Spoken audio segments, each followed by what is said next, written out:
Hi, welcome everybody. Really great to see you. Thanks so much for coming out. This is In Conversation, the candidates for the City Council, sponsored by Sausalito Villages. And I want to say thanks to Melissa and all of the candidates for making the time this day.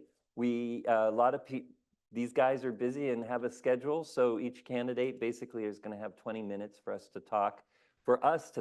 This is not, we will not be taking questions from the audience. And this is not a issue-oriented interview.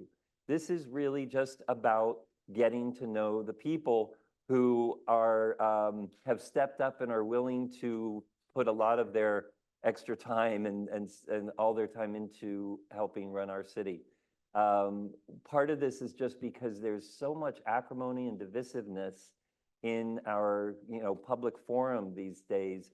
We wanted to do something that actually is about creating neighborliness and getting to know your neighbors and getting to know these neighbors who have decided to take on a very special responsibility and serve the city on council. So I have a set of questions. These are the questions I'll be asking everybody, or I might not get to everyone or ask everyone the same question, but I think it's fair and balanced. I'll say that. That's a joke, but anyway. The first question I wanted to ask you, I'm going to put a little plug. I'm the pastor here. I'm Paul Mowry. Sorry about that. And I also am chaplain for the police department. And right now the police department has this little contest going on where they have a list with sentences, little facts about everybody who works with the department and things that you probably wouldn't know, like whose father's a famous rock guitarist, or who can solve the Rubik's Cube within a minute. So those are the box that Carol Merrill is standing in front of. No, that Tricia has here. That's the list, and every officer has a trading card. And so these are mine for the chaplain. So you can pick up one. I'm giving you a big head start, and I'm going to tell you my fact that people aren't likely to know is that I had dinner with Mr. Rogers. Now, my very first question is, what's something about you that that we would be really surprised to know? I'm still gawking at the Mr. Rogers comment. I know. Shared that with me before. I can't imagine. I grew up, well, like many of us, I grew up on that show.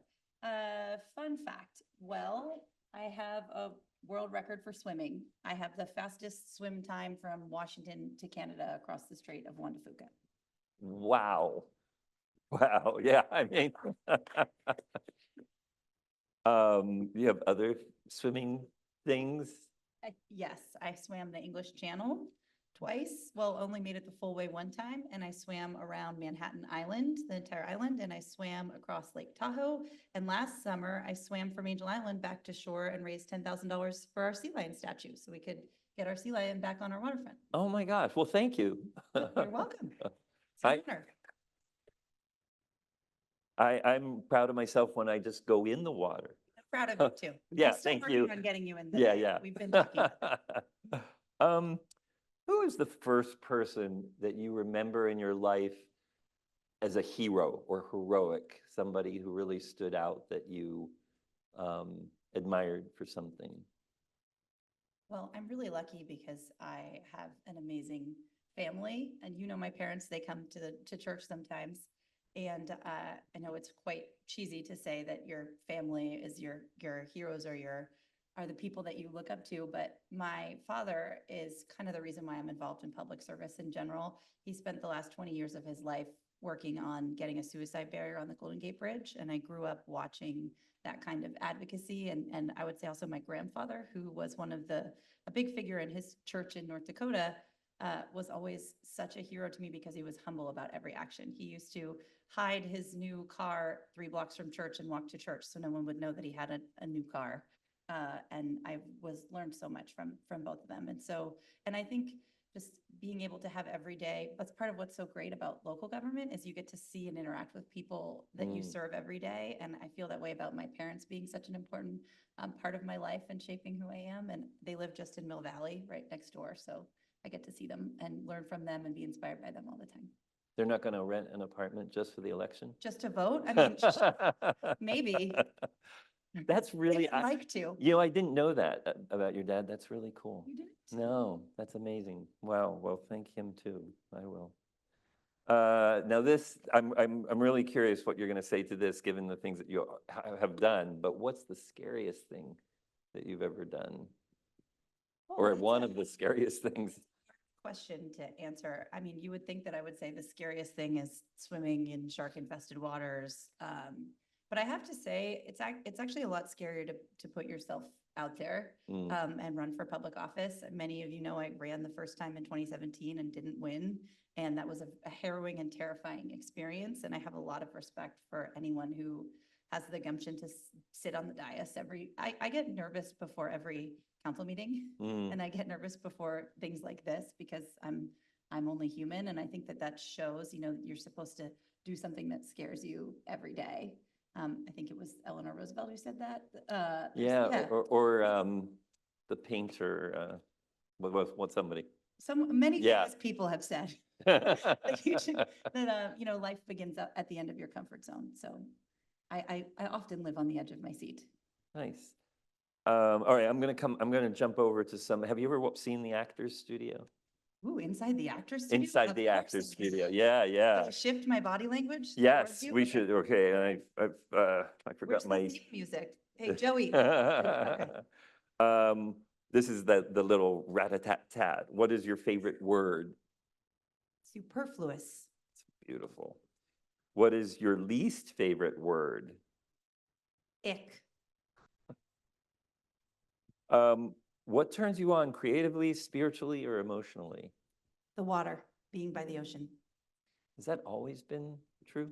Yes, and when I was 9 years old and at Mount Bachelor Village with my parents, I watched the film The Last Unicorn, which is a classic animated movie with this princess, Lady Amalthea, who would look out at the ocean every day. And my mom used to look at me and say, "You're like Lady Amalthea. You're always looking at the river." And I am still like Lady Amalthea. Wow. And the band America, I don't know if you know the 1970s band America, Sister Golden Hair, they did the soundtrack for The Last Unicorn. So you've never seen it. Little known animated classic from the 70s. So that was my last question for our time together, but I'll come up with something else. What turns you off?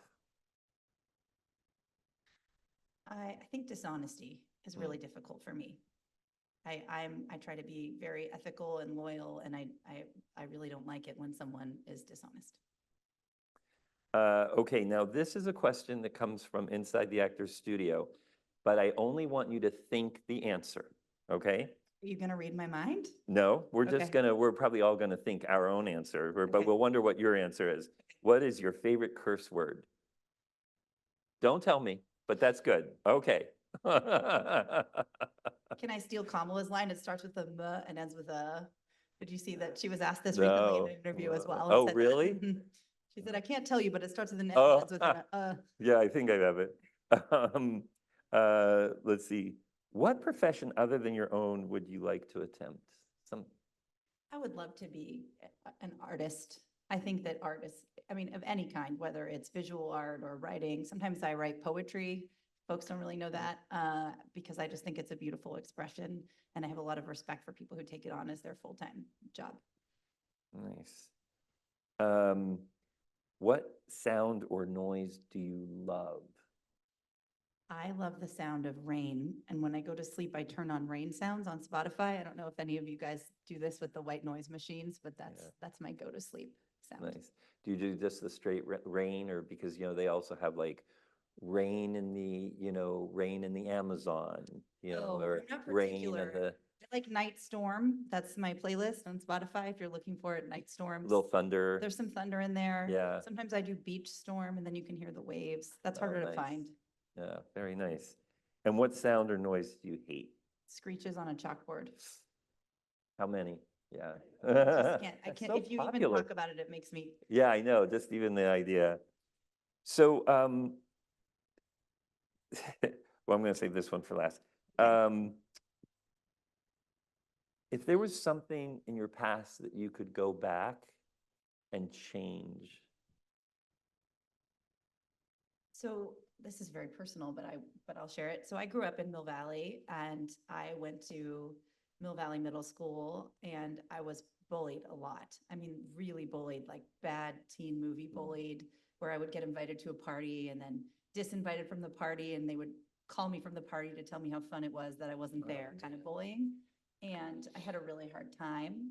And I wish that I could go back and tell my younger self that it gets better and that it would be okay, because that was a really difficult time. Wow. Thanks for sharing that. Oh, Yeah. thanks, Trisha. There You were were, obviously bullied too, and I. there were a few people Yeah, clapping thank there. you. I appreciate it. That's such an important issue. Yeah, and I wish our schools would do more about it. There are some great organizations like Beyond Differences does a lot of work on bullying. And I think it's especially in a community like Sausalito where there's so much pressure and there's so much wealth and such a high expectation for our kids to get into the best college and be the best athlete if you don't show up exactly as society wants you to be. Yeah. It's, And it's it's very strange. It's such a controlled community, and yet there's so much that goes on that adults don't know, don't see, you know. I mean, I'm glad I wasn't in high school when there was Instagram. Yeah. We had text messaging and that was bad enough. I can't imagine what it's like for kids now with online bullying and Yeah. really horrifying. We- I had AOL Instant Messenger chat. We Oh. had the internet. Yeah. We had papyrus and squid Papyrus ink. paper, you were It writing was, on yeah, scroll. we were on Okay. papyrus. That seems about right. Yeah. What was the moment or experience or the thought that made you at some point decide that you wanted to be, make society better, that you wanted to take a role in your community or whatever it was and do something better, make it better? I mean, I've had most of my career in my life has been about giving back and social impact because of my parents and the way I was raised and just seeing the need in the world and wanting to give more to the world than I take from it. But I would have to say, I mean, there are two really critical moments for me that have made me want to make my life about service. The first one, I had the opportunity to work for Gabby Giffords on her last congressional campaign in 2010. And Wow. in 2011, on January 8th, 2011, when I was awoken to the news that she had been shot and, we lost 6 people, almost all of whom I knew and had worked with. I really felt woken up, like something is really wrong in our society. And if I'm not doing work to fix it, then I'm not doing enough. And that's continued to kind of guide my work. And I, kept working for others. So I worked for the UN, I worked at the White House, I worked for a lot of nonprofits. And then in 2016, I think whatever side of the aisle you're on, so whether you're a Republican or a Democrat, I think that the level of divisiveness that we saw in our country during the 2016 election and much of what we're seeing now was a real wake-up call for me at least, that locally we need to build a community where we cherish each other, where we support each other, where we make decisions about how do we want our roads to look, but also how do we want to talk to one another and how do we want to show up for one another so that we can have an impact. So I would say those two moments were really game changers for me in my career and my life. Wow.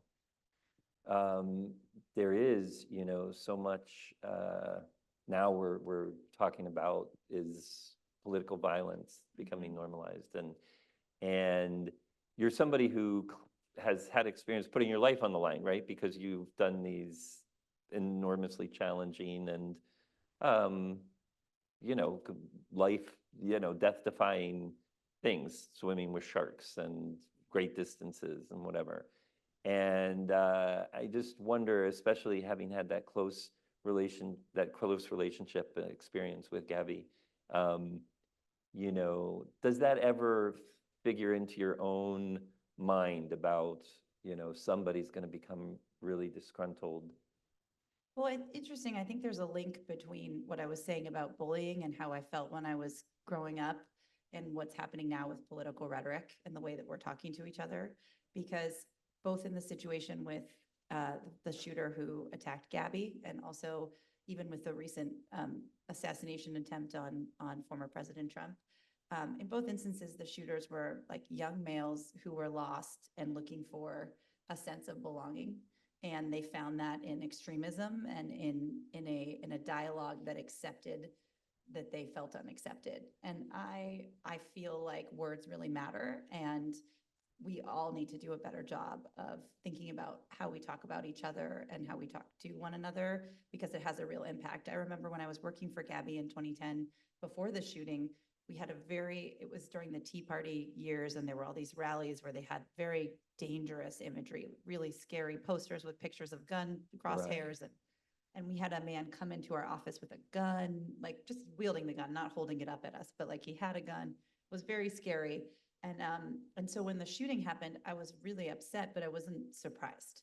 And I think that sense of being aware that we're in such a scary breaking point as a society, and if we're not brave enough to cross lines of difference and have conversations with people who don't agree with us, then we're not going to be able to really survive as a democracy. I think that's a really critical thing. And I mean, I have a lot of friends, even along the lines of Sausalito politics, who like really don't like the way that I vote at city council, but I love them. Like, I just love spending time with them, and I really appreciate them as friends and as people. And I think that's something we can all look towards. Am I talking for too long? I mean, No, not until he holds up a sign.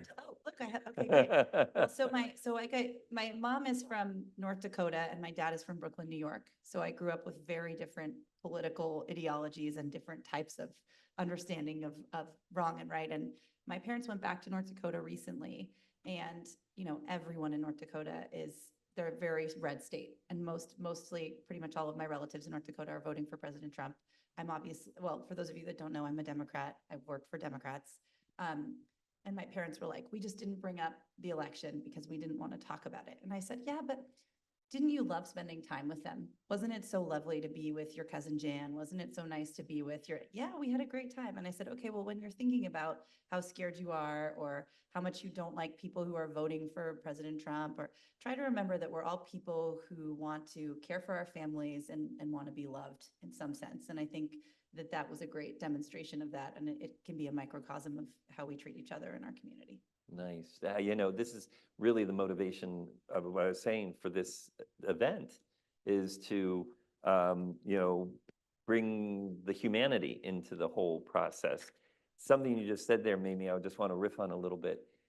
Just in your travels around Sausalito or whatever, is there, an example of some neighborly act, or, that I'm sure there are many, but one that comes to mind of just, this is the hope. This is what we could be. I mean, there are so many. We're such a special community. The first thing that came to mind, I think, well, many of you know Sharon Lenton, who has one big Burmese mountain dog. Yeah. And I see her walking pretty much every morning, either with her dogs or by herself.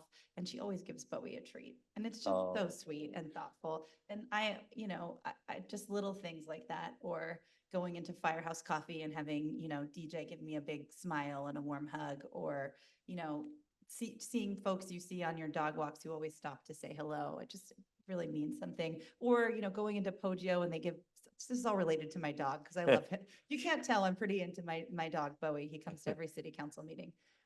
But that's a big part of connection. And so we go to Poggio and they give him a piece of bacon, and that's really special. I also think the way our community came together around the sea lion, just generally, I had never received as much outreach and correspondence as I did during that storm. And I thought it was because people had lost power or they were worried, and everyone was like, the sea lion fell off of the platform. We have to get it back up there. And I think that was a testament to how much there are some things in our community that we just all universally cherish, no matter who we vote for. And that's important to remember.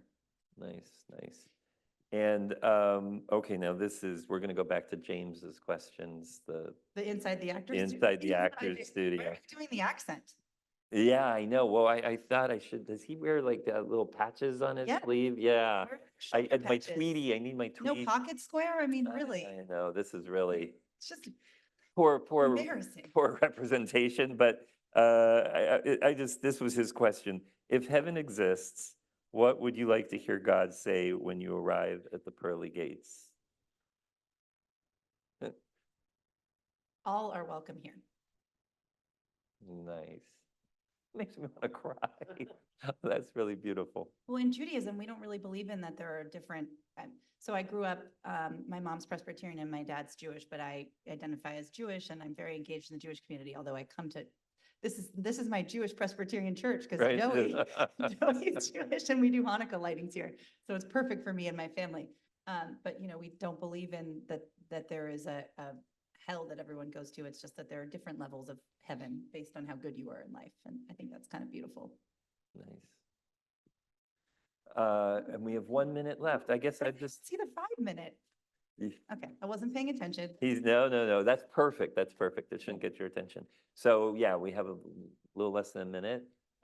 Just anything you want to say in your, Well, I just want to thank you for convening and being the interviewer, and thank Sausalito Village, and also thank everyone for coming. This is a unique opportunity to get to know us, not just based on the issues, which you don't usually see in political campaigns. And I think that that's really valuable. And I appreciate that everyone wanted to spend their afternoon in this way, just learning more about all of us. And, I really value that about our community. And if you want to learn more about me, you can go to my website. It's melissaforsausalito.com, and you can see my endorsers and history. But this was more about getting to know me as a person, and I really value that. And you do so much for the community, Paul. So I just so appreciative of you and everything you are for all of us. Chaplain, pastor, just a general nice guy, hot chocolate drinker. I got to start carrying dog treats though. That's Yeah, Sharon's leading the way there.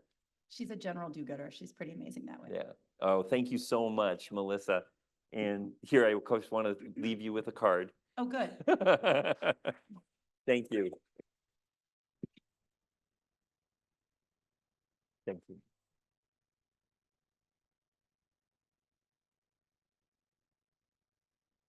Oh, hey, Oh, Bowie's button came off. The pin is out. And Stephen, welcome. Welcome to the cold seat, warm seat, not a hot seat. It's actually warm. It's warm, yeah. Well, thank you very much for being here. And just if everyone doesn't know, you are Stephen Woodside. That's my name. That's Yeah. correct. Stephen Woodside, not from Woodside. No? All right, so I don't know if you were here. Were you here when we started with? No, I this? was not. You were So- not? so Okay. you can surprise me. Yeah, I'll surprise you. And I think you know this, the police are doing a little contest and they have a sheet with facts, little known facts about everyone who works at the department. And so I printed out a whole bunch of the sheets so you can get a head start. I'll give you my card. I went to the My trading card. the night out. Yeah. I saw you and, there, yeah. On the foot of Caledonia Street, and got a few cards. Oh, Got good. To meet, I think almost every officer was there who could be there. Yeah. That was quite a nice experience for all of us. Yeah, yeah. So the whole idea there is everyone gave one very little known fact, something that would surprise people if they knew it about them. Mine is I had dinner with Mr. Rogers many, many years ago. Ooh, that would have been an exciting, It was, thoughtful, enjoyable. yeah, Okay. I was very young. Okay. And, but what would be something that would surprise us? A little factoid that most of us probably don't know about you.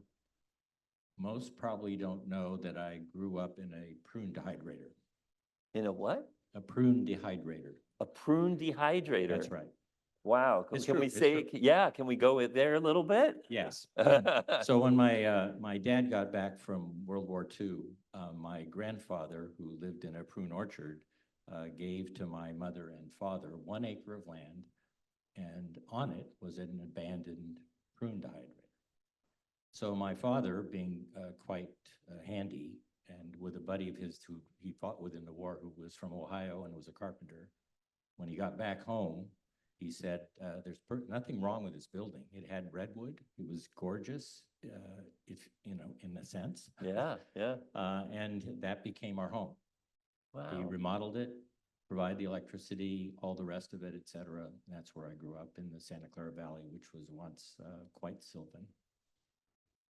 White Sylvan. Sylvan. And I don't know what Sylvan means. Well, pastoral, beautiful, Nice. wooded. Wow. Yeah. Great. All right. That's a great little known fact. It is, I don't think anyone else in Sausalito can say that. No, I wonder where anyone But could. don't get me wrong, it was not a shack.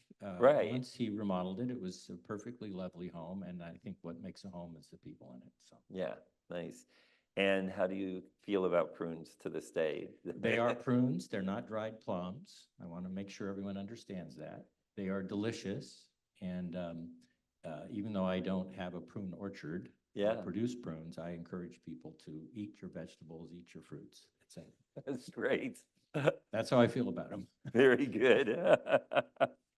So who would you say, you know, when you, looking back in your young life, was there somebody who was your first hero or somebody who seemed heroic or that you really deeply admired, looked up to?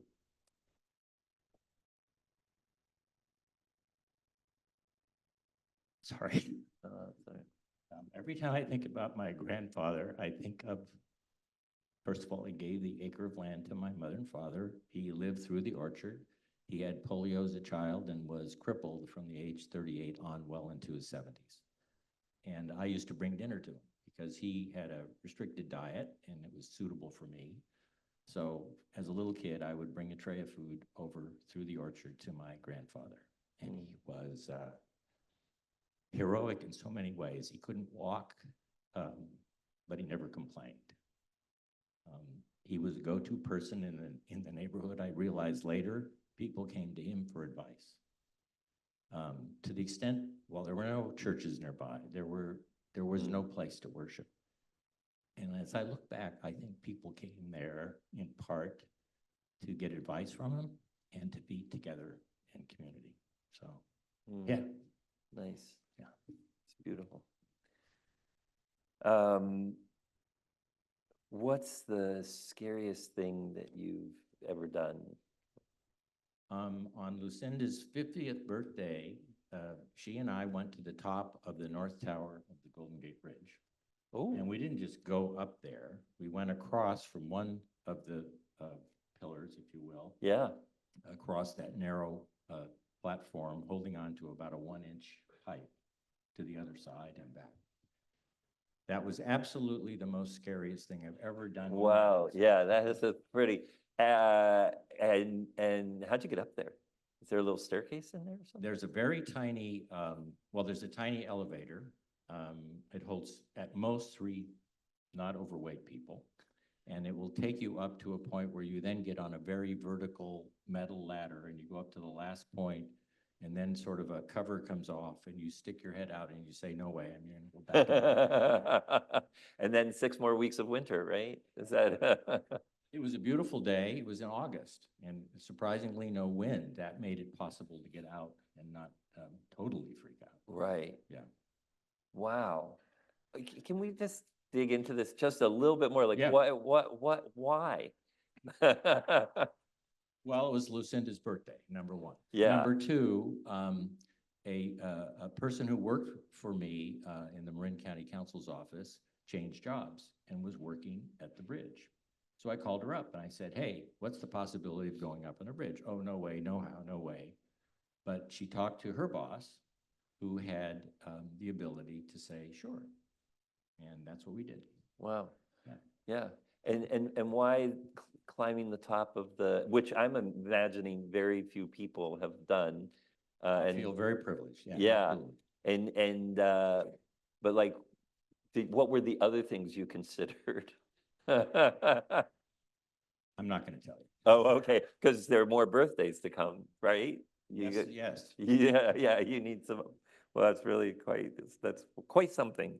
Have you seen the actor's studio, inside the No. actor's studio? Okay, so this rather, I don't know what the great descriptor word would be. A professor there interviews famous actors or writers, creative people, and it's become a pretty popular show. And at one point, he has these like rapid fire Okay. questions. So you'll get the gist of the level of these questions. What's your Okay. favorite word? Favorite word, hope. How come? I'm hopeful. I'm an optimist. And what's your least favorite word? I don't think I want to say it in this place. Okay, that we'll visit that also. Okay. What turns you on creatively, spiritually, or emotionally? Well, I think the great outdoors more than Mm. anything else. I grew up in a prune orchard. I was used to just taking my dad's World War II backpack and going off. And there were no fences. There were orchard after orchard after orchard. And I just, as a kid, enjoyed that. And I've enjoyed being out on my feet in the High Sierra, at the shoreline, all over. So that kind of relationship to nature has always been a real motivator for me to keep me calm and hopeful. Yeah.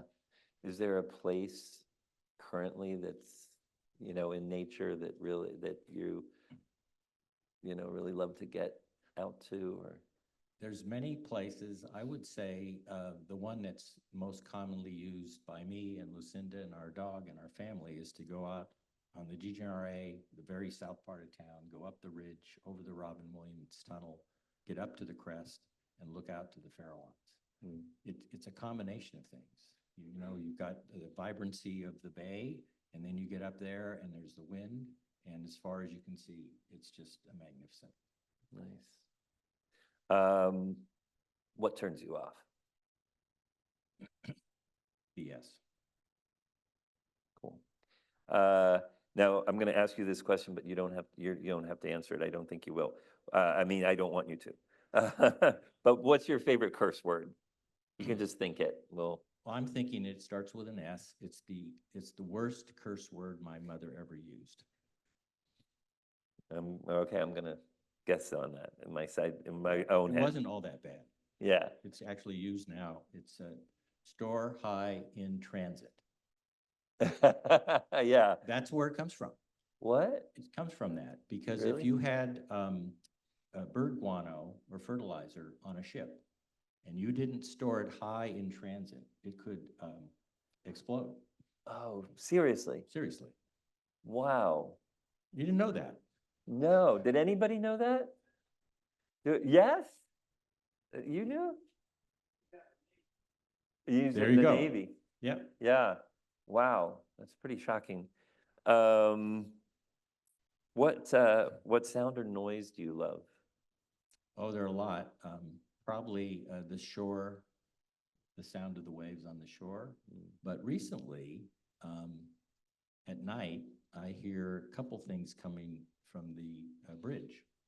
There's this vibration sound, and it's actually quite pleasant at times. And the other is late at night, and when the fog is there, the foghorn. Yeah. Nice. And what sound or noise do you hate? Well, it's only because I have derived this hatred because our dog Farley will go nuts anytime a motorcycle approaches. Yeah.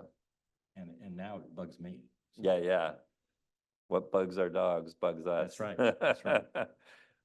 And what profession other than your own would you like to attempt? Writer. Fiction, nonfiction? Well, I have Novel? in my head a biography of my great-grandmother who came from the same place as your great-grandparents, Belfast, Northern Ireland. Right. Came around the Horn with her 7 children. After the Troubles caused the family to leave rather suddenly, and her husband, my great-grandfather, said to her, "I'll meet you in San Francisco. It's a lovely place." Had he been here? Once before on a ship, yeah. Wow. And they did? They did. They did, And okay. so that arc of a story, I spent a few evenings with Bill Broder. I don't know if you remember the author, Bill Broder, who lived on Central. And I'd go down there sometimes in the evening and knock on the door after his wife passed away. And he'd say, "Well, let's have a whiskey." And we'd sit there with about 1 ounce of whiskey for an hour. And he would talk about his life. And he asked me, he said, "Well, if you were to write about anything, what would it be?" And I told him that. He said, Yeah. oh, that's quite a great arc of a story. Yeah, yeah. And someday I'm going to write it. I keep saying that. Yeah, is that the same branch of the tree with the grandfather who, No, okay, wow. my grandfather who lived next door was Swedish. Um, uh, that branch came in from Sweden. All of those great grandparents came from different parts of Sweden in the 19th century. Took ships across the East Coast, took the train in 1869 or so, got off in Oakland, went across to the foggy San Francisco and decided they made a great mistake. Got on another train, went south until the sun came out. So Wow. Swedish. My mother's 100% Swedish, but third generation born in this country, which should indicate to you that when we did go downtown San Jose from way out in the country, we went to the Lutheran church. Yes. Do you know the hymn, It is well with my soul? Yes. No. Do you know can't the sing it. story behind it? No, tell me. This guy was leaving Europe with his wife and his 3 daughters, but then for the United States, and something came up. Something came up, and he had to stay behind. He said, "You guys go, and I'll catch up with you." And the next thing he knows, he got a telegram from his wife. She said, "Arrived New York alone," and they had been in a shipwreck. Ooh. And so he got this telegram from his wife, basically telling him that way that their daughters had died. Got on the next boat he could, coming across, and as he was about in the area where the ship had gone down and his daughters had perished, he had this overwhelming sense of peace. And he wrote what is a Christian hymn in many denominations that says, "It is well with my soul." That, no matter what is going on, whatever, it is well with my soul. But just, those journeys,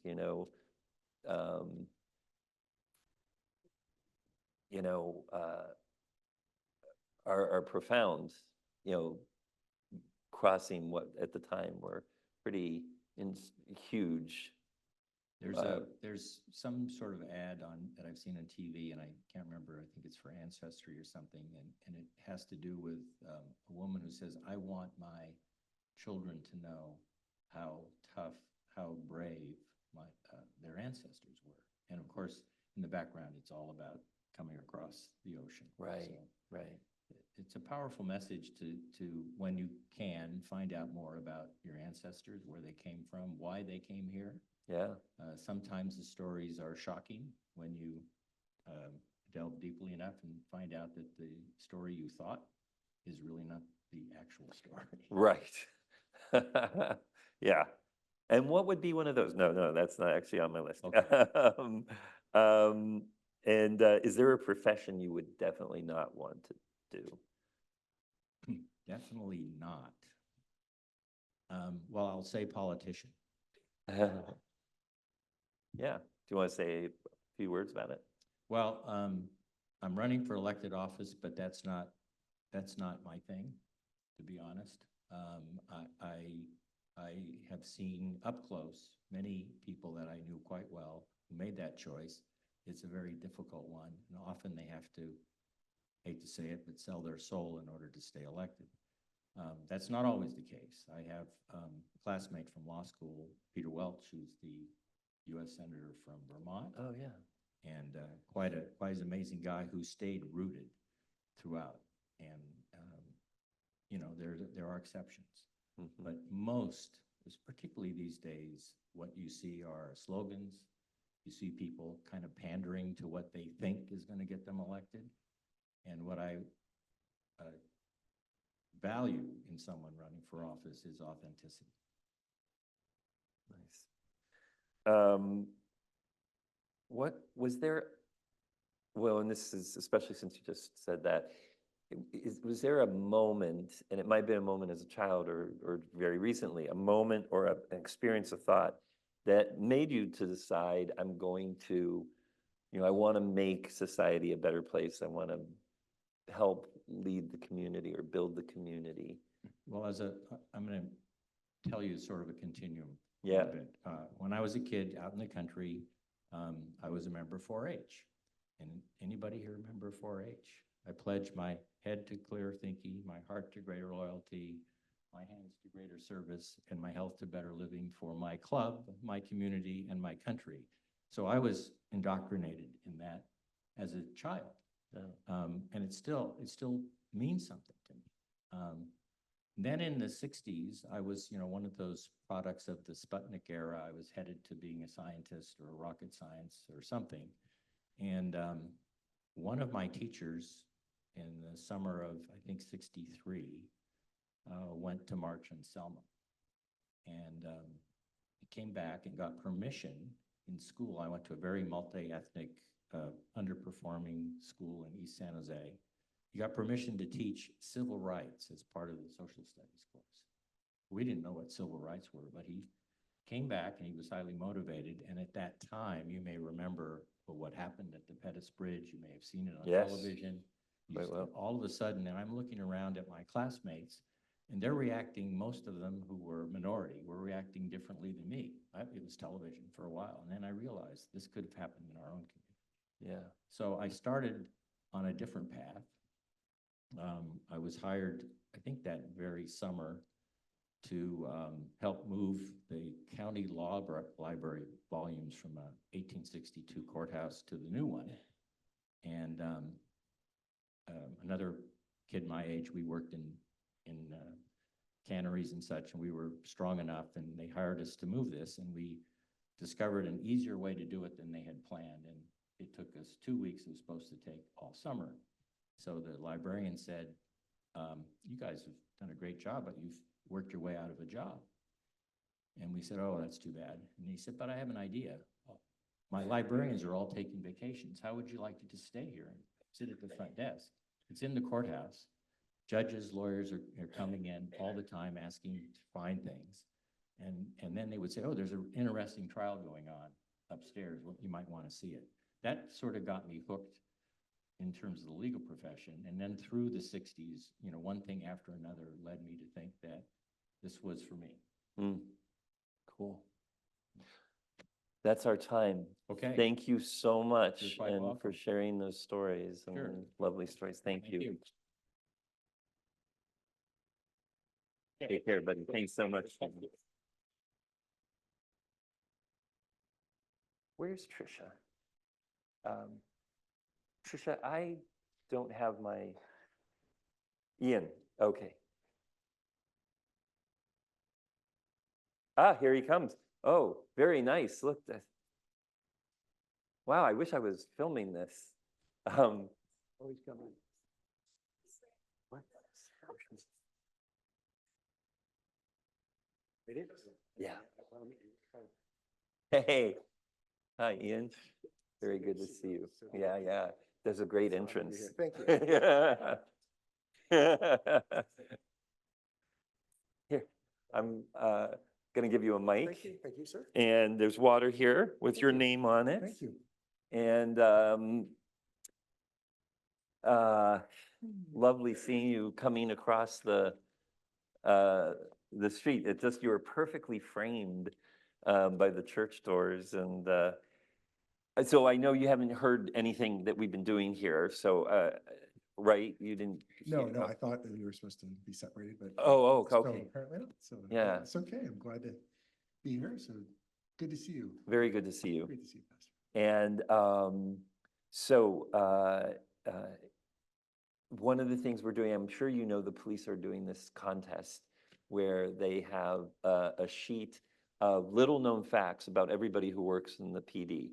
So so the idea is that it's, we have trading cards, and the idea is that it's, everybody will get to know the people at the police department because they'll want to fill out this form. There's a prize, if you can fill them all out and collect all the cards. So here's my card. And And I'm going to get you going because my little known fact on this sheet says someone had dinner with Mr. Rogers. That's my sixth thing. So my question, if you were on this sheet, what is some really little known fact that many people, most people in town probably do not know about you? So when we joined the council 4 years ago as an icebreaker at the new city council member function that was held by the MCCMC, they had a two truths and a lie competition. Yeah. So I'm going to use the same one I used there. My truth that I thought people might think is a lie is that Chelsea Clinton taught me to dance the polka. Really? Yeah. Wow. Also my brush with fame. Wow. How did that I happen? was at Stanford getting my PhD in aeronautical engineering. That was a previous life. And like my dad, I was expected to be an academic, and they were very disappointed that I did not go to college, go into academia, and instead went into venture capital. But I was at Stanford getting this PhD, and I was a grad student, and my date to the Viennese Ball, which is this big traditional ball at Stanford where everyone really dresses up to the nines, was on the organizing committee. And so it turned out that the young freshman Chelsea Clinton's date was also on the organizing committee. So we were at the Viennese Ball together, and my date and her date had to step away for a moment, and we were left there standing. And opportunistically, I said, "Do you want to dance?" And so we wander out to the dance floor, take Chelsea in my arms, and they switch from a waltz, which my mother insisted she teach me, being an old school Polish person, to a polka, which I'm embarrassed, being Polish, I didn't know, because she never taught me to dance the polka, only the waltz. Wow. And so I lamented to Chelsea when they switched to the polka, "I'm sorry, I don't know the polka." And she said, in the precocious fashion of someone who has met world diplomats and all that jam, "Don't worry, I will teach you." And she proceeded to teach me the steps. And it's a kind of a vigorous dance. So as I'm dancing, I'm thinking, God, does the Secret Service have a mark on me or not? And so we ran around the floor in circles and circles, and the dance was over, and now I have this good story. Yeah, that's great. That's great. Make a card, thanks. Yeah. So who is the first person that you remember in your life that you thought of as a hero or heroic? Someone who just really admired. Oh gosh, I mean, it's cliche, but it's my dad. I mean, come on. Oh, that's great. Yeah. I mean, my dad's fortunately still alive. He's 90 years old now. Wow. But he's my hero. I mean, he had age 32 with my mother of a similar age. She never wanted me to mention her age. They left Poland, and everything they knew, everyone they knew, left everything behind, and came to the New World. I mean, it's the classic story. They arrived with 2 suitcases, $50, but as she always would point out, their education. My dad was an academic, and my mom was a dentist. But he learned English and built everything from nothing to a solid middle class lifestyle. And he taught me to be grateful. But he really taught me by the way he moved through the world. He was always calm and always kind.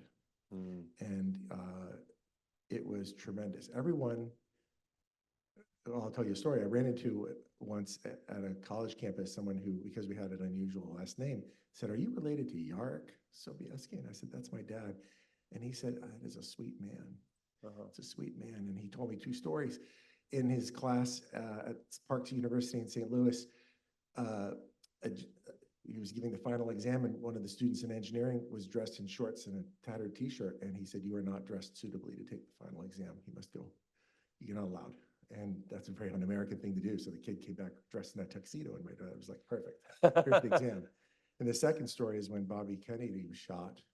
My dad, who was really no nonsense, he's just, "Here's the engineering, here are the vectors, here's this, here's that." He didn't teach engineering that day. He sat on the table and talked to his students about what America meant to him. And that inspired them to be more grateful for the country they have, and shared grief experience. Even though he's not a therapist kind of guy, he just led by example. And so it wasn't super emotive in his language, but it was super emotive in his being, and he really taught me what it means to be a man. I have a question that's not here. It's just from what I know about your family. Last time we did this, I'm just thinking about the war, and your parents were in Poland, were in occupied Poland, right? And I'm just wondering, how did you see that in their life? Like, what did you see that carried through? Was there something that you could say, oh, some of us say, oh, our parents or our grandparents grew up in the Depression because they wouldn't throw anything away or whatever. Is there something there I about? will share something. It's actually relevant to all of us here today in our country and even in our little town. My parents went to great effort to escape a place. They grew up in war-torn Poland. My mom met real Nazis. My dad did too. Warsaw was bombed. They lived in dead bodies on the street, frozen in the snow. Then after it's over, they had the privilege of being in Stalin, not Russian occupied Poland. Not a pretty story either, where your entire life could be ruined if you laughed at a Stalin joke and were noticed. They finally get out of that place where they always had to be looking over their shoulder and always careful what they said. Came to America, safe country, incredible economy, live a solid middle-class lifestyle, have a beautiful house on the water in Hampton, Virginia, a town in many ways, much like Sausalito. But my mom never felt safe. And that's what she carried with me. And has always struck me that we can make our own misery and carry our own fear with us. And she had factually less to fear, but she was afraid. And by that, I mean, summer in Virginia, it's a sticky place. Fall and spring, beautiful. It's really nice to open the windows. She never wanted to open the windows because she was always worried. Even these are the kind of windows that crank on a hinge, right? Right. They're hard to open. Like, Yeah. really. And they don't open They don't terribly open that much. far, but Yeah. she never would have them open because she was worried someone was going to come, put a ladder, and crawl in the upstairs window, right? She lived with that fear, and so even though she was safe, she had fear. Yeah. And so, there's a lot to be afraid about, legitimately, but there's also a lot of trauma we just carry with us. And I kind of, it really taught me, it was a reactive lesson that kind of a little bit of a life mission of mine is just to make people less afraid as much as I can, including myself. Yeah. So there's a lot to be legitimately afraid about in the world. Big philosophical questions about what happens after and whatnot, but also just literal questions of safety and whatnot. But it's nice to try to stay clear-eyed about what really is a threat and what isn't, what really is a problem and what isn't, and what's the proportion of those problems. Wow. And try to be really focused, just see things clearly. And if you see things clearly, there's so much to relax about and celebrate and be chill. And the things that we scare ourselves with, the things my mom scared herself with, are often not actually threats anymore. Right. That's, I think, powerful lesson for today, because I think fear can be easily manipulated and exploited. And it's, you can, if you scare people enough, and I'll say as, somebody who, whose bread and butter is in religion, I see a lot of clergy who just try to scare people, to a degree, to keep them coming or to keep them in their brawl. I want just one more, and if you tell me if to stop if I should, but wasn't it your mom had to grab a bicycle? Was it your mom who had to take the bicycle, and the guard said, you can get it and run, but if my colleagues come back, I have to shoot you. Was that your family? Well, I think was- you conflated Oh, did I conflate a couple stories, things? but, Yeah. there are so many traumatic stories Yeah. from the war. I think the story you're referring to is my mom actually. There were two Polish partisans during the Warsaw Uprising who ran by, and soldiers came up to her and her friend and said, "Where did those soldiers go?" And the other friend was about to tell the soldiers, and she said, "Pavik, if you tell them where they went, I will not play with you anymore." And so they didn't. Wow. Those were the stakes for a child, not to share something material. But wow, that was your mom. Wow, great family. Okay. Getting back to things a little more contemporarily, what was the moment or the experience or the thought that made you decide, I want to be a part of bettering society. I want to make the community a better place. Like I want to get involved. I want to, do something with and for people here. Well, thanks for that question. I mean, giving back is something we all think we all do to different degrees, and I did for a long time too. I had my active part of my career in my late 20s, 30s, and very early 40s, making money, doing well, and always was giving. I mean, I was charity balls. I joined Meals on Wheels of San Francisco, first on the honorary board and then on the actual board, the board of directors of Meals on Wheels, because I care about seniors and the ability to age in place with dignity. This was in San Francisco. We served 3 million meals a year to people in place. And that's not even some of it, it's really the services that we could then provide to seniors. But here's the thing, when you're on the board of a charity like that, it's a lot of thank yous and glasses of Chablis. It's actually not that, it didn't feel like that much of a sacrifice. It felt like useful work, but I always felt like the people packing the sandwiches and the social worker walking up the stairs was the one who was really sharp at this edge of the sword. And so as time went forward, I was looking for something that felt more fully committed in terms of service. And so my service on city council is my public service. When I'm giving at the office and when my time is done, I will proudly walk around and say, I gave at the office, now I get to chill. It is all consuming, and my colleagues too. Everyone's working very hard. Yeah. For me, it's been full-time this year, nearly full-time the previous years. I'm in a privileged position to be able to do that. But it really is about just feeling as though I'm discharging my service to give back, to pay it forward. Nice. Thank you. So did I ask you about the actor's studio? No. Oh, okay. Have you ever seen inside the actor's studio? No. Okay. Sky interviews creatives, actors, directors, writers, and just finding out what makes people tick and their life experience, sort of what we're doing. But at one point, he has this little rapid fire. He just asks some quick questions, and gets some quick answers here. And they're really easy, It's like improv. Yeah, exactly. What is pi to the 15th digit? No, that's a joke. That wasn't even on here. 4, They're 2, laughing. 5, 6, 9 are Oh. the first 6 digits, but I don't know it past that. No, okay, well, you're good. You went even further with my joke question. Okay, here we go. What's your favorite word? Aardvark. Wow. Aardvark. Or syzygy. If you ever want to win at a hangman, syzygy. Syzygy. Well, what does that mean? It's the alignment of the sun, the moon, the earth, and all in a line. Wow. Syzygy. And You'll win, trust me. how long is really pull it out? Yeah, Yeah, syzygy. it's Syzygy. I mean, why? Right? Everyone Syzygy. goes through all the vowels and there's nothing. Like, Yeah. what are they trying to be about? Why? Oh my God, 3 Ys. What is that word? All right. Syzygy.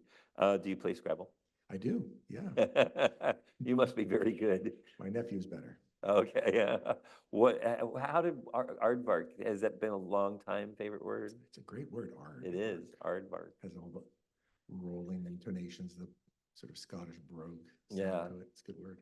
It's Uh, musical. You ever grow up watching Pink Panther cartoons? I vaguely remember that. There was an yeah. aardvark. Oh, really? Yeah, Well, maybe like it's a one of the childhood thing. sirens. Yeah. Maybe that's like in my subconscious, Yeah, like snuffleupagus.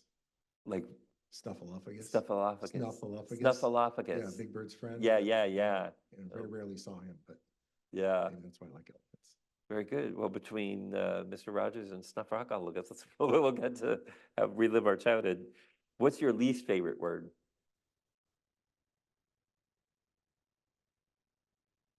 I guess all the sharp words, now that you think about it, like pain, hate, Mm, the sharp words, the cutting words. yeah, Yeah, I can't think of one, but they're usually short yeah, and they're sharp.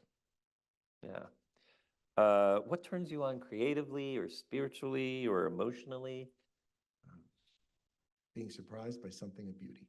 Mm, So I've gone to Burning Man a couple of times. I don't know if people here have gone to Burning Man. It has a bad reputation, but the delight of that place is to wander around in a place where people are just making art that's sincere and ephemeral. because it only exists out in the desert for a short while. I didn't hear what you said, Burning Man. Yes. Yeah. yes, and it's a delight to see someone making music in the middle of nowhere. That's gorgeous. But that can, of course, happen here too. Well, yesterday, I was driving down Bridgeway, and there's a gentleman with a mule walking down the street. Oh, That wow. filled me with great delight. I took multiple pictures of that. So I love the mule. You know, it of course is a singular thing. There might be a context that's different. Yeah. And so I don't mean to pretend that that's the whole thing. And there could be a context that totally changes the meaning. All I know is that there was a person with a mule. It was a surprise. It was beautiful. It seemed sincere. It seemed to have the purpose of the person carrying it seemed to have purpose and integrity around what he was doing. And that filled me with delight. Wow, that's very cool. I missed it. What turns you off? Oh, what turns me off? People speaking with great, well, let's see, it's, how to describe it? It's people who are very attacking with a lot of presumption, like a lack of curiosity. Maybe that's it. Mm-hmm. It's, you know, probably from childhood too, and other situations, but it's someone who already knows what the deal is without investigating first, Mm-hmm. right? I mean, it probably does have a childhood memory. I remember a story with my mom was watching TV, and she, you know, doesn't speak English very well. She asked me what the show is. It's a police show with William Shatner, former Captain Kirk. It's a Yeah. police show. His name was T.J. Hooker. It was called T.J. Hooker. And I was like, I know what's going to happen if I tell her the name. I said, it's T.J. Hooker. And she says, you're watching a show about Hooker. I said, Right, yeah. Drag me away. Right? Instead of saying, what is it about? Right, right, And then I right. could tell her this is the Star Trek guy and it's a show about police. And then maybe she would have liked it, or it would have been fine. So in life, people jumping to conclusions, a lack of space to engage, a lack of openness, that turns me off. Yeah, cool. What sound or noise do you love? Well, birds. Birds in the morning. Birds in the morning, the lapping of the water against the seashore. There's a place out in the Marin Headlands near Fort Cronkite. If you go out to where the YMCA is, or the old YMCA, Yeah. and you do that little hike around, there's a bench right there where if you sit there almost every day, I recommend it, you do this, you can sit there and in the distance is the clang of the bell on one of the anchored buoys. And you have the wind and the waves and the clanging of the bell. And that's it. And the clanging of the bell, it's one of those beautiful things you'll ever hear. Oh, nice, nice. And what's a noise you hate? Well, gas-powered leaf blowers, but we banned those. Truly. Yeah, yeah. Not kidding about that. So, So whatever your answer is we next on the list. well, just, you know, Yeah, yeah. I wish. Yeah, you know, the cacophonous mechanical noises are rough. You know, we live in a quiet suburban neighborhood. But I remember one of our residents here wrote me a letter. He said, can't the garbage trucks come at a different hour? Because at my place, they back up at 5 in the morning. I hear beep, beep, beep when they back up. And in fact, we called Greg Price at the Bay Cities, and he said, sure, we'll come later. Yeah. So that problem is easy to solve. He's a good guy, yeah. Yes, yeah. So kudos to him. Yeah, very good. Oh, if only all life's Yeah, I problems know. would be so. What profession other than your own would you like to attempt? Well, I've done the city council profession. You know, I kind of say, you know, I Yeah. used to say I'm like, you know, I have a day job, and this is kind of currently my job. So it's this one.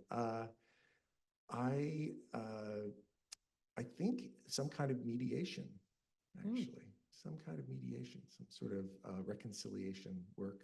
If there were another chapter, it seems on brand. My life experiences up to now seem to have informed it some. It'd be an interesting challenge because it's all about the other people, and it's all about letting that unfold in its own pace, but guided. Yeah, It's fundamentally healing work. So that'd yeah, be sort of interesting, but you know, there's a chance I might have a few more years of focusing on this. So one thing at a time. yeah, great. And what profession would you not want to do? Well, every profession is really honorable. And so it really is about personal interest. Julie says I have that's my partner, that my mind moves around between different subjects. So something that requires focused concentration for a long period of time. That's why I'm not an engineer. My friends who stayed in engineering, one of them went to TRW, and he said he worked in a big hall with cubes and with like 50 other engineers, and every 20 minutes someone had to stand up and wave their hands because the motion sensor lights would turn off because nobody had moved. Right. And that's not the environment for me. I would like a place with a little more dynamism. Nice. Unfortunately, that's our time, but thank It's you fun so much and for an honor. joining us. It's an honor to be here with everyone. Thank you so much. Yeah, thanks. It's really great to see you again. Thank you. Yeah. Oh, yeah. And there's a little form in the.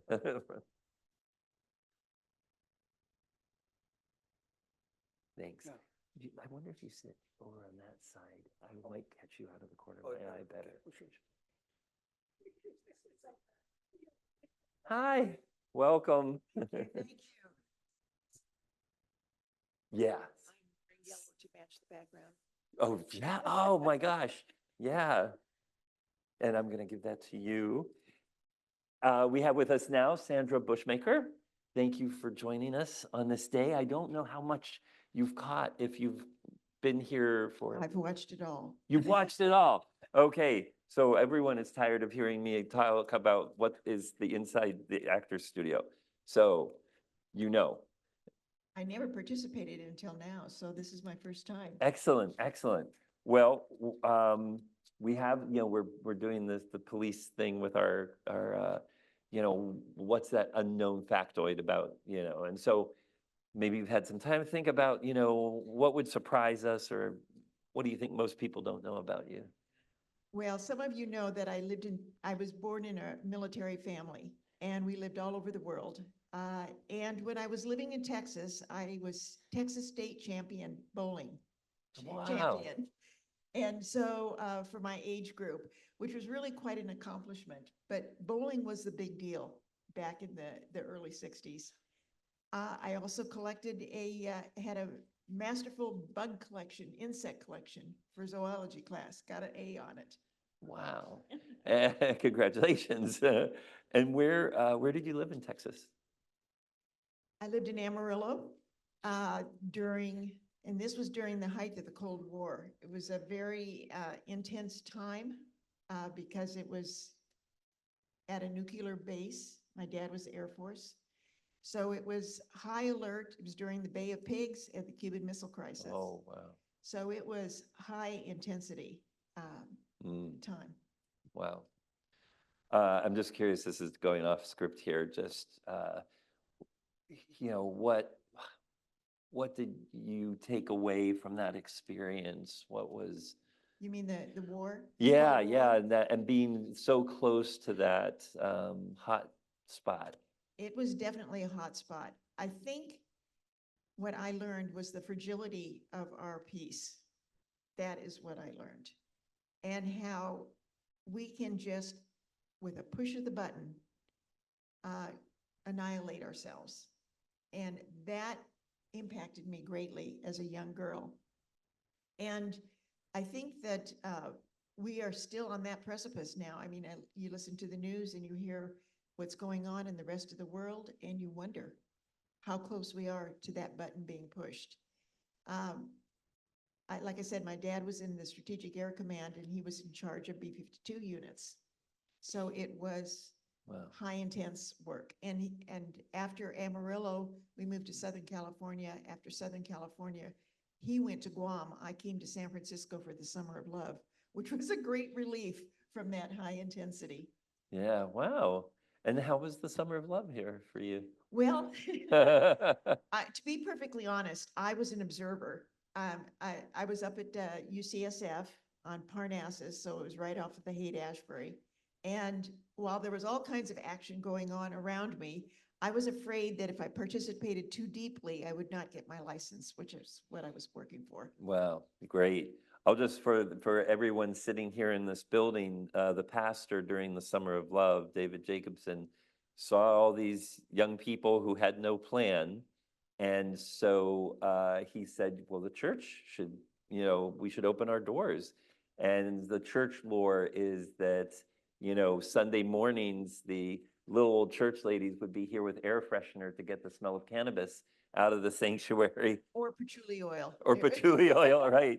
And I did meet a woman walking down Reed Lane once, and she said that she had been here during the Summer of Love. She had made so many pancakes in that church kitchen, but she was with her grown children and her grandchildren from the husband she met, sleeping here at the church for the Summer of Love. Yeah. Well, it really was an interesting time. I mean, I was so grateful to have experienced it because of the social changes that were happening during that time and to be a part of it, actually, even though I wasn't in the thick of the drug scene.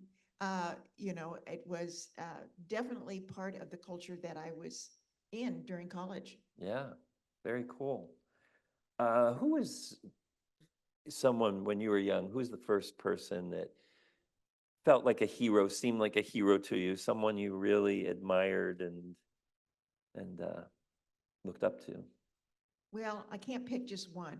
Sure. One of them is my father, and the other one is my maternal grandmother, who was a dairy farmer's wife.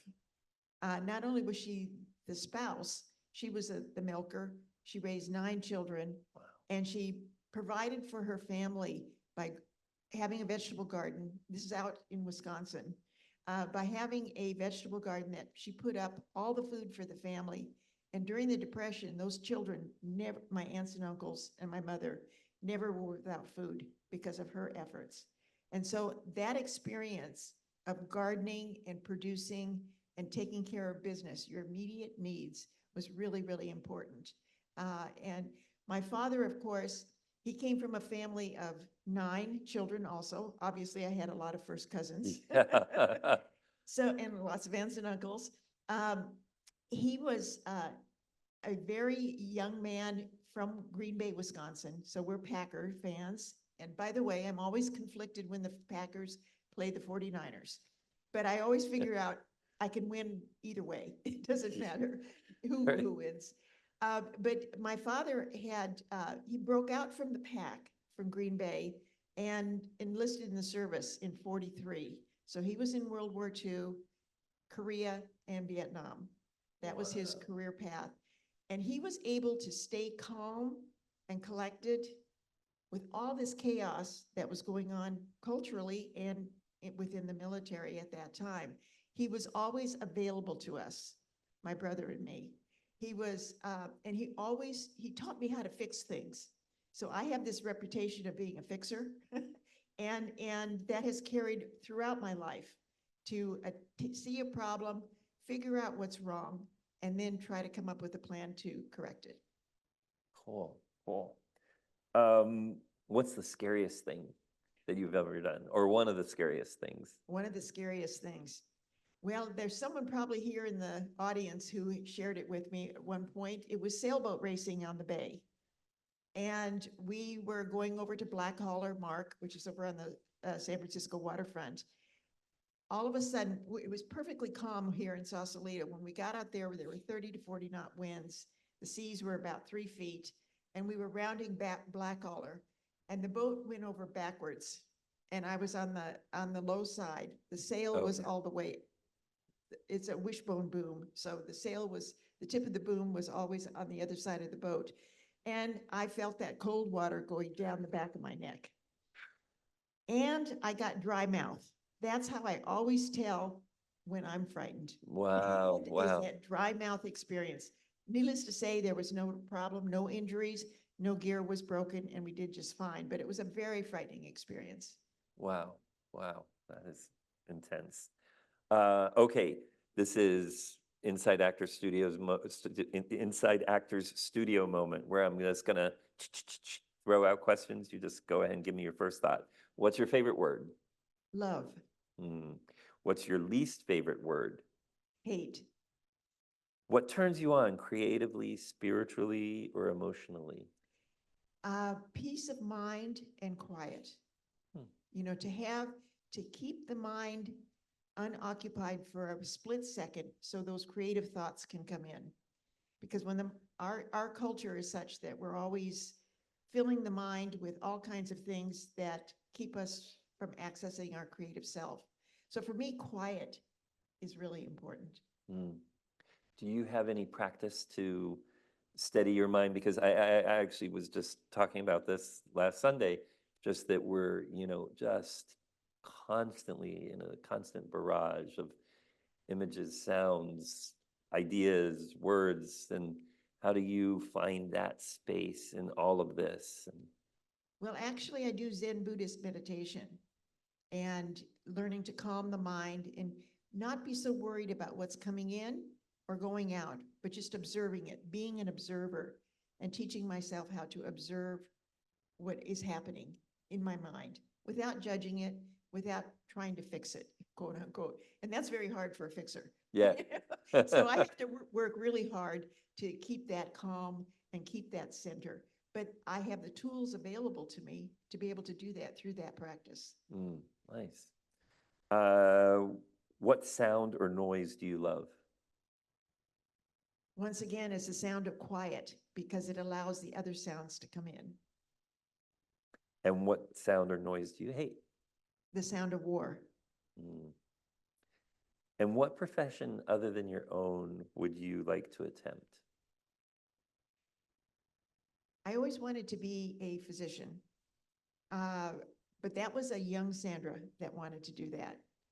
After I went through several careers, I thought I was going to go back to school and become a veterinarian, which really appealed to me because I'm a complete dog lover and pet lover.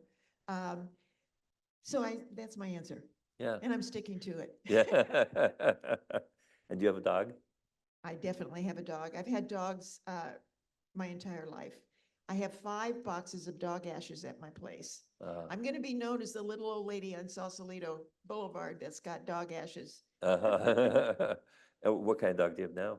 Oh, he's a little troublemaker. He's a terrier poodle mix. Kind of like the dog I saw in the back of the church here. In the church, yeah. And okay, let's go over to back to we're going to go out of the actor's studio. What is the moment or the experience or the thought that made you think, I want to, move this culture, this community, this society in a positive way. I want to, do something that benefits others. And what was the spark for that?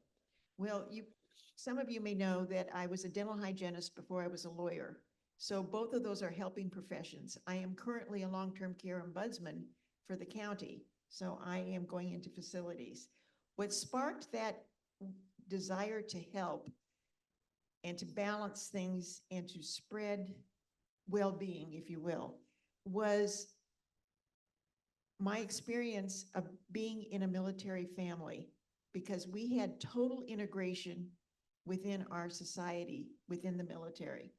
And when we got into the civilian world and during the 60s, during the civil rights movement, to see all of that discrimination and that inequity really impacted me. And so, yeah, I kind of made a vow to myself that I'm going to do what I can to balance that out. Nice, nice. And if there was something in your life that you could go back and undo or do differently, does something come to mind? You know, we all make mistakes. Yeah. And I have a very long list of mistakes. So I could have a multiple choice and pick any one of them. And I'm not going to be specific because there are so many of them. But I would probably, with the knowledge that I have as an older person, be able to solve problems a little bit better than I did. Is there and this is just the spiritual person in me, I'm just curious, in your Zen practice, in your Zen meditation practice, is there something explicit there about, about where with the past and,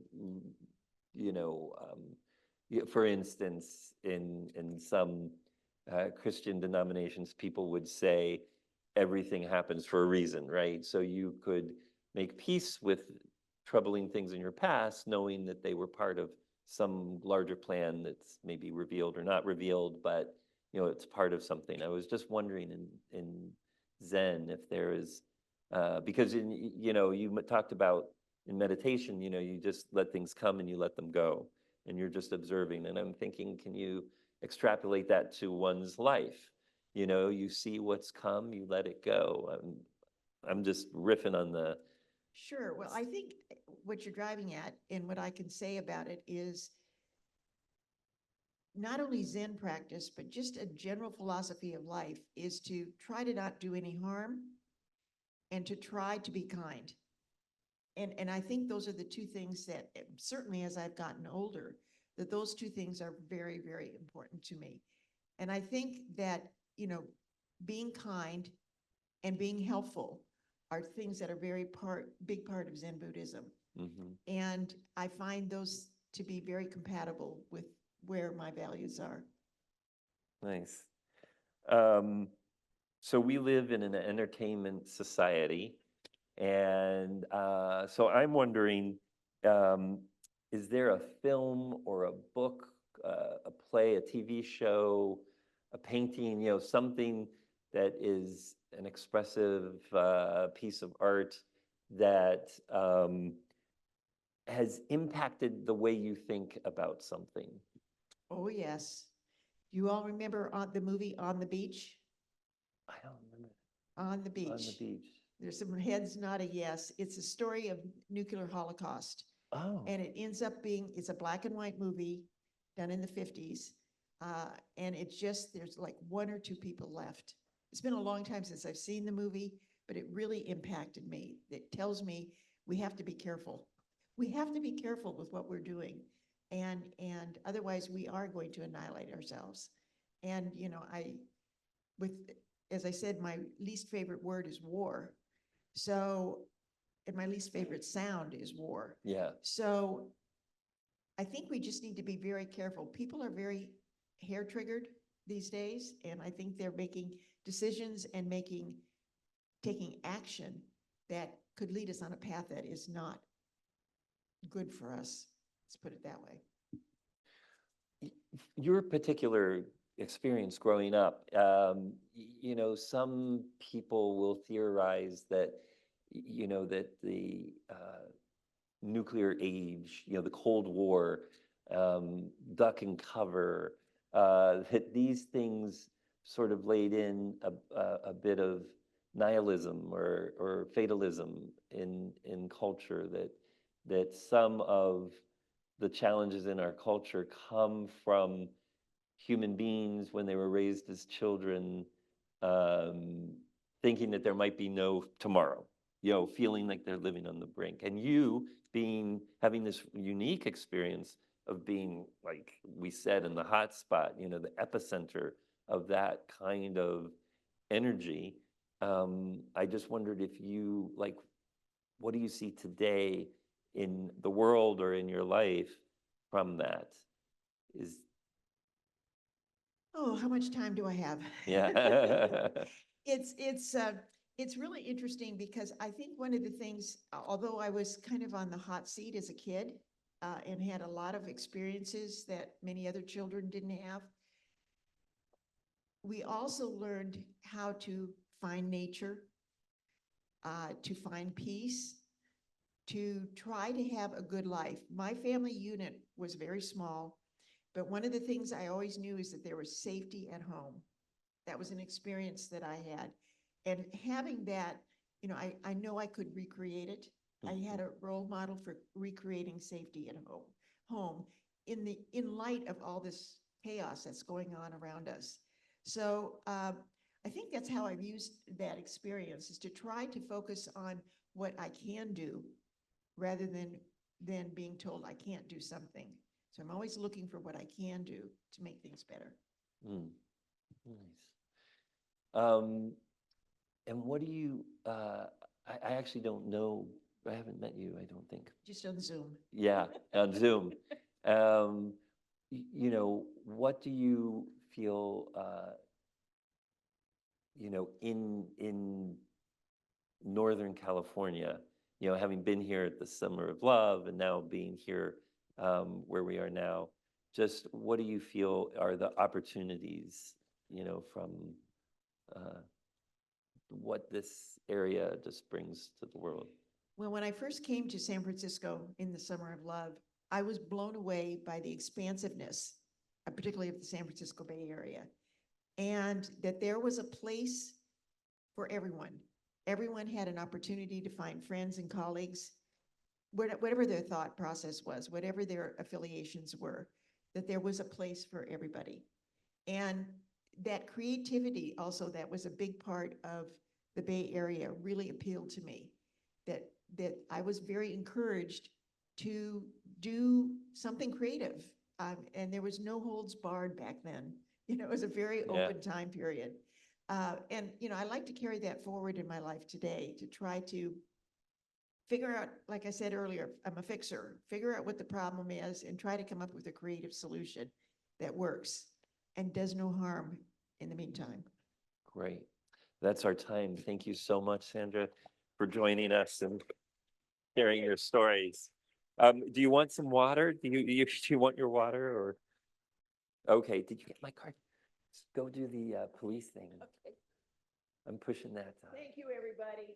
Thank- Appreciate it. And is Jackie here?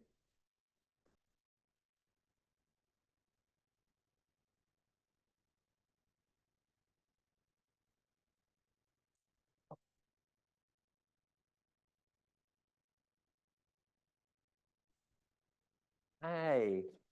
Hi, I'm good. Thank you so much for coming. Yeah.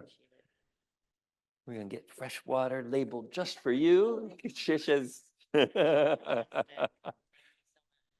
And are you okay with the hand mic? Yes, I am. And Jackie, I don't know how to pronounce your last name. It's pronounced Amrikas. Amrikas. Yes. Amrikas. Am I saying that right? Yes. Amrikas. Yeah. Great. Well, welcome. Thanks Thank for you. coming here. And you've been here for a little bit. Have you heard my explanation of inside the actor's studio? Yes. Okay, great. With that in mind, what's that one interesting fact or a interesting fact that probably we don't know about you? Okay. Well, I'm an immigrant to the United States, and I'm an example of living the American dream. Cool. Yeah. Do you want to say a little bit about where you came Sure. from? And So I have an interesting story. My mother escaped Verdansk, Ukraine, where she was born in 1924. Wow. And her and her mother traveled and escaped during that period to Iran. And that's where she met my father.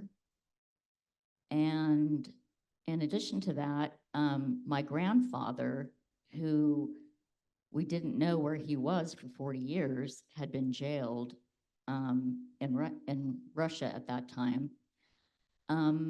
So we came, my father was actually born in Baghdad, Iraq, and my parents met in Iran. And so I was born in Hamadan, Iran, and we immigrated here before the Shah fell. And the reason why we chose this area is because my uncle, my father's brother, had come to this country in order to get an education. So he came on a student visa. And so I feel really lucky, to be in this country and to be a part of being in the best place I could possibly imagine in the world, and living in a community where women have rights, where regardless of your religion, you have rights. So you're not treated as a second-class citizen as you would be in some countries. Yeah. How old were you when you came here? I was a young child when I came here. And so you had to learn English and Yes. yeah. I had to learn English, and I learned that in school. And I was fortunate to attend public school and get an education. Nice. Great. Um, who was somebody when you were young, who was the first person who was heroic or your first hero? My father was my hero growing up. And the reason why he was my hero is because my father would help anyone. He was always there for everyone, no matter what they needed, no matter who they were. So he had a lot of empathy for people, especially people who were struggling to get into this country and to integrate into the American culture. So I really admired that about him. And so watching that growing up just was amazing what he would do for people that he didn't even know that well, you know? And he helped quite a few people immigrate to this country. He would, on his dime, hire an immigration attorney. He helped, I don't know, 20 or 30 people immigrate to this country and escape regimes, especially when the Shah fell. He helped a number of individuals escape the regime there. So I really, really admire my father for doing that. Unfortunately, he passed away in 2005. So that's who my hero was. Nice. What's the scariest thing or one of the scariest things you've done in your life? Well, I'm a scuba diver. And scary in itself. Yeah. But one time I was diving and pretty much everything went wrong. I mean, my BCD failed. Someone else's regular ran out of air. Someone else didn't have a computer with them. So it was kind of like the three of us had to really work together in order to save one another because we were in a situation that was dangerous. I mean, you've got one person out of air, you've got one person where their BCDs failed, and you've got one person that has a computer. And so we had multiple failures during that experience. And what I really learned was, you got to have people's backs, and that's what you got to do. You got to work together and have people's backs. And in scuba diving, it's called the buddy system. And so that's what you do. Wow. So did you have to do like one of these things where you shared the air with each other? Yes, so we had to share air. Fortunately, I don't consume a lot of air. So I had plenty of air. So yeah, we had to share air. Also, there was a BCD failure on one other person. So the three of us basically had to hang on to each other and exchange air and also prevent one person from shooting up to the surface because that is a very serious issue because you can develop an embolism. You would have to go to a, chamber. So there's all kinds of medical things that could go wrong in a situation like that. So you really have to keep your cool. You really, really have to keep your cool. The worst thing that you can do in a situation like that is panic.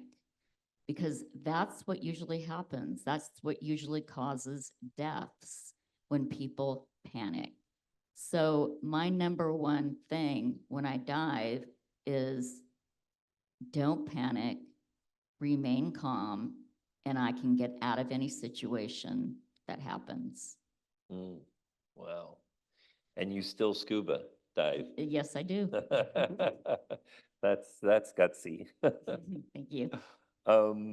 So let's see, we're gonna do the rapid fire. Okay. Okay. Okay, great. Okay. Okay. What's your favorite word?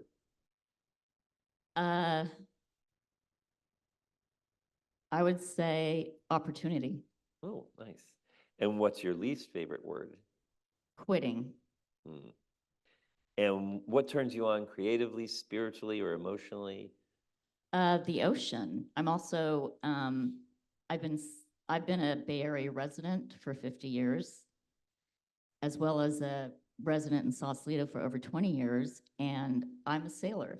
And so what calms me is getting on a sailboat, and just enjoying all the beauty around me, and just feeling so lucky that I'm here and I'm not living in a country where there's a regime and women don't have any rights and you're discriminated against based on your religious beliefs. And so I look around me when I'm sailing and I'm just like, how did I get here? Hmm. And what turns you off? What turns me off? Well, cell phones. You might have had a little experience tonight. You know, what I find, what turns me off is that people always have their heads in their cell phone Yeah. and they're not, and they've got their earphones in. So it's like, okay, well, people aren't interacting. They aren't saying hello. You know, I try to talk to people and they've got their earbuds in. And so I think that's really distracted everyone from getting to know one another and having a community. And that is one thing I don't like. Yeah, I hear you. What sound or noise do you love? I love the foghorns. And what sound or noise do you hate? Ooh, that is a good one. Wow, I got to think about that for a second. What sound do I hate? Well, a lot of construction noise. Mm. And what profession other than your own would you like to attempt? Okay. So when I was growing up, I wanted to be the United States of America, the president of the United States of America. And then I finally realized, oh, I can't do that because I wasn't born here. Mm. So I had a lot of aspirations growing up, getting the opportunity here that this country offered me. And I thought that would be a great thing to do. Cool. What profession would you not like to do? Hmm.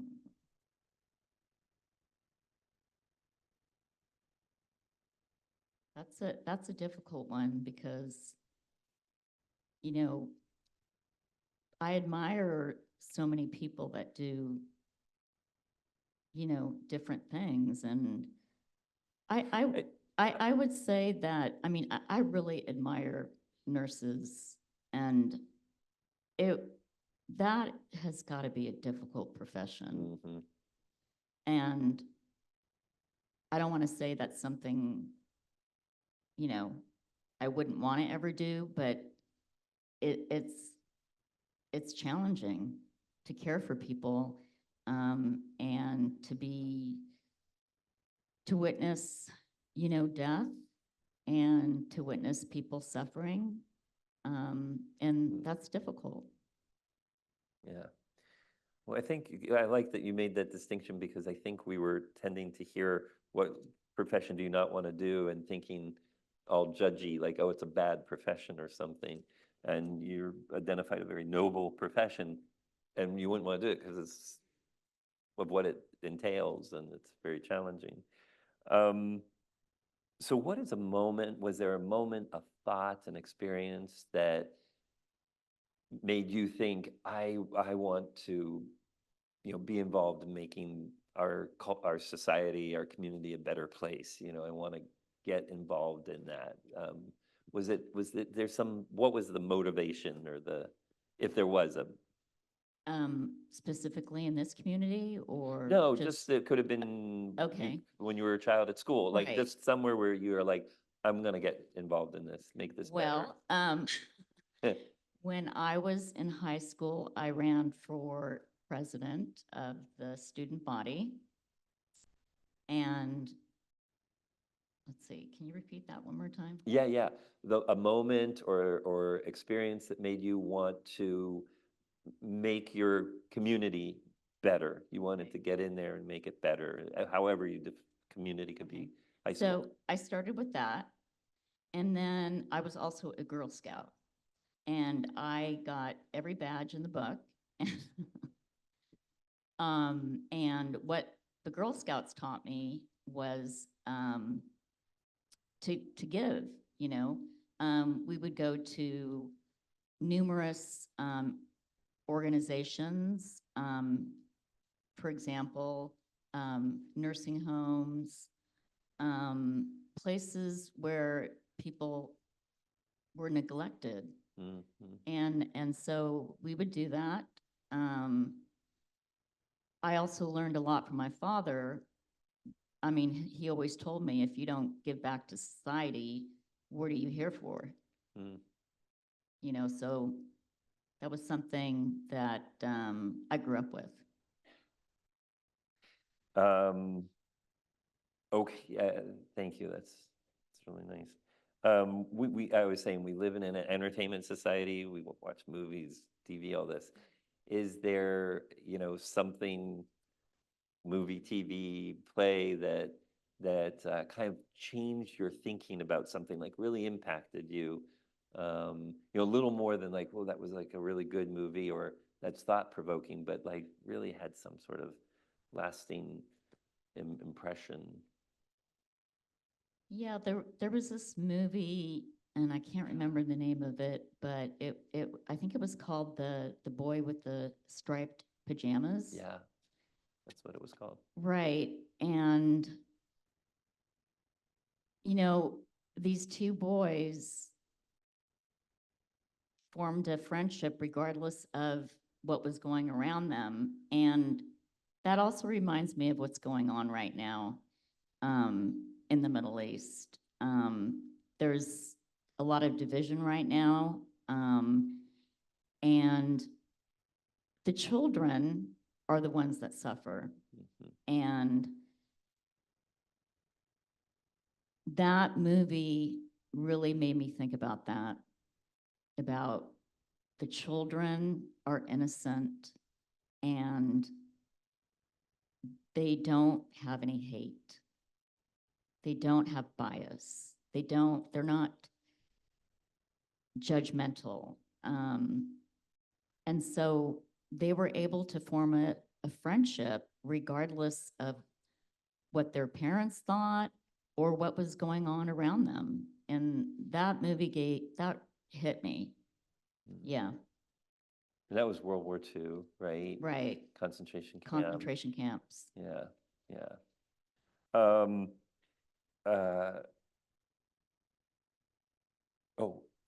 Sorry. We've hit 5, right? Okay.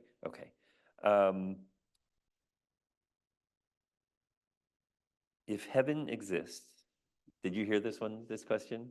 I think I so. haven't. Okay. I think so. I haven't asked of everyone, but if heaven exists, what would you like to hear God say when you arrive at the pearly gates? I love that everyone laughs. at that question. Why do you I think did too. why do you think everyone laughed? Yeah, yeah, I don't know. Why does everyone laugh? What? It's a funny question. They're just thinking of their answer. Can I hear your answers? No, Yeah. just kidding. Well, that I did a lot for people and I did the best that I could.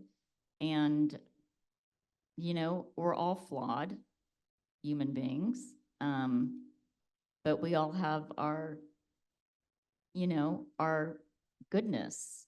And I would hope to hear that.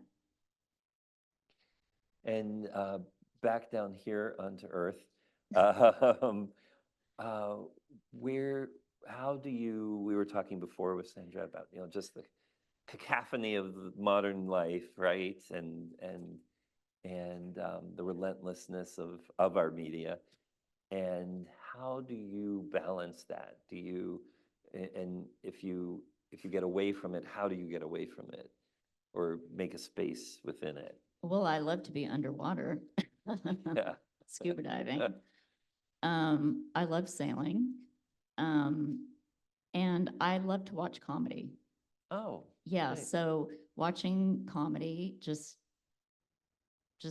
really, I like to laugh. Yeah, it's like stand up, like comedians or comic shows and I love movies? comic shows. I Yeah. love stand-up comedy. So I like to laugh. Yeah. Do you have a favorite comedy TV show? Or do you want to say? No, Saturday Night Live. Yes, yes, that's great. Well, that's our time. I Okay. thank you so All much, right. Jackie, Well, for thank you very much. I appreciate joining it. us. And Thank you. Thank you.